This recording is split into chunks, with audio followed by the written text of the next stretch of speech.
Like, billions are dead. Every major power is struggling to put itself back together. Some of them are collapsed almost to the point of non-existence.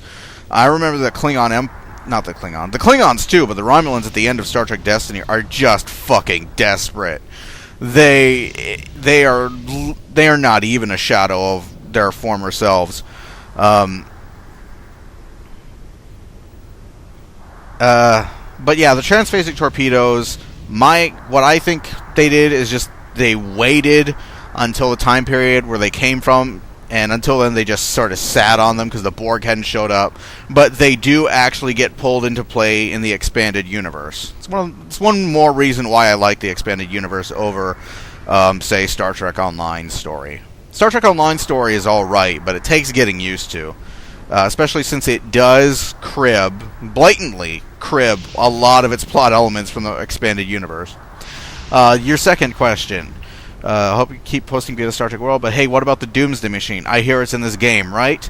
It is in this game, and that's the last thing I'm going to say about it. It plays a part in the Klingon arc, but that's it. That's all I'm going to say, because if you do get Star Trek Online, saying more would be spoilers. If you're that desperate to know, though, you can YouTube Star Trek Online and Doomsday Machine and see what happens. But if you're thinking of buying this game, I would suggest, not knowing that, because it would be a massive spoiler. It's one of the early game's more awesome moments. What about the Borg? Can you play as them? No. You can have, if you are a lifetime subscriber, I think. Either that or it was a very specific pre-order bonus. You can have a liberated Borg teammate on your crew. But that's it. Let's see. Out of curiosity, what was the race in Voyager that was like the Crusades, and what was that about? You'd have to be... that was from Top Gun 9686. You'd have to be a little bit more specific, because there were a few of them. Let's get started in here, and I will continue, because I've been flapping my mouths and not doing much. Mouths. Plural. I've been flapping my mouths. I have many of them.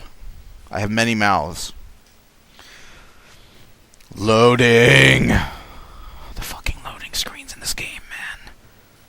Trevis, here we go. Whee! Lag. There it is, Captain Empok Nor. If Starfleet intelligence is right, the leaders of the True Way are on that station. Thanks to Elim Garrick, we have a passcode that should get us into the central corridor. From there, we can get to anywhere in the station. The station shields are powered up, so we'll need to go into the docking ring. To do that, we're going to have to take out any True Way ships defending the station. Okay, Empok Nor.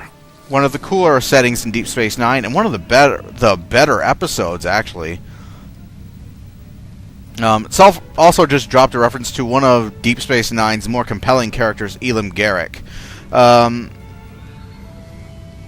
Ooh, I got some enemies. Those are probably... And that's...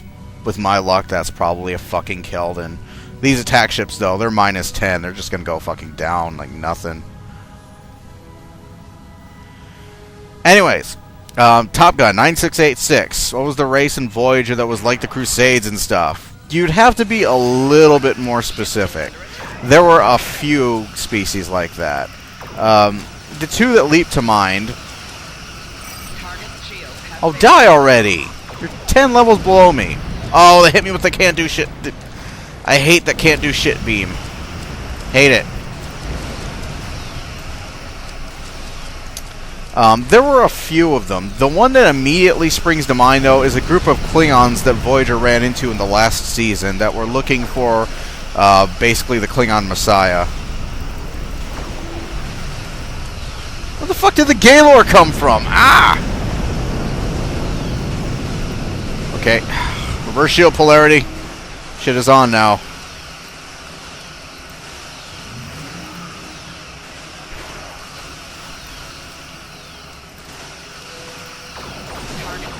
I fucking love that ability. Ability is totally worth it.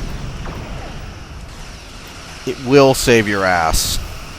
A bunch of Klingons that spent like hundreds of years on a generation ship, basically looking for the Klingon Messiah. in the Delta Quadrant of all places. Why? Who the fuck knows? Some kind of prophecy, maybe. And they think it might be the daughter of B'Elanna Torres, which is a plot arc that's picked up in Star Trek Online and is also currently the focus of one of the major plot arcs in the Voyager relaunch in the books.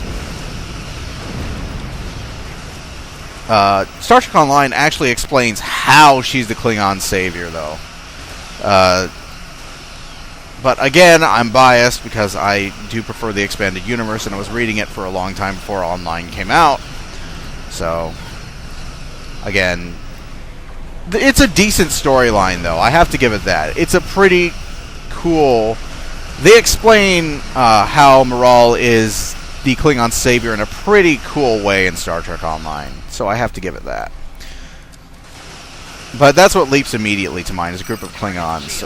There was also this one episode where Voyager got taken over by a species called the Hirogen, who turned a lot of the ship into just a series of massive holodecks, and one of the simulations they ran was the Crusades. And they had basically the crew as like soldiers for, fuck, I forgot who. And basically just hunted them down and slaughtered their asses. But you'd have to be a little bit more specific as to when these species came out, because Voyager encountered a shitload of them. It was an Alien of the Week show. So there are literally just hundreds of weird-ass aliens they met over the course of the show. Who's next? Nick Frost Totoro says, what kind of fantasies do you have? This is YouTube, and that would get flagged. Next question. How are things coming along in Star Trek Online, ALCH? Have you made an alt along with the Klingon yet? I have not actually made an alt yet. I tend to make a character and just play them. I've been tempted to make an alt. I seriously considered making an alt because I can't repeat missions. They're making repeatable missions in May, though. So once they do that, I will probably start a second playlist that is just a playthrough of Star Trek Online story missions. Some of which you've already seen, but I'll be doing the whole plot. I was tempted to make an engineer alt, because tactical officers really get the short end of the stick in the game as far as abilities are concerned. Most of their abilities, they can be useful in like a specific situation, but on average, they're really just not versatile at all.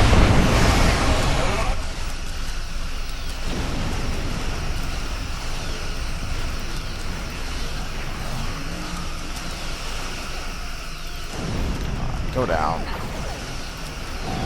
Target shields have failed.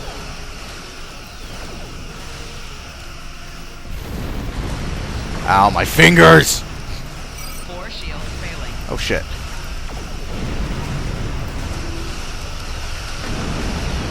And I just flew to an explosion because of dumb shit. I haven't made a Klingon either because, you know, Fetty all the way. Besides, Klingons don't get much content anyways, so. But yeah. I didn't grow up watching Star Trek wanting to be a Klingon. Fuck the Klingons. Target shields have failed. Let's see. Next. Oh, get him some radiation. Yeah. Get him.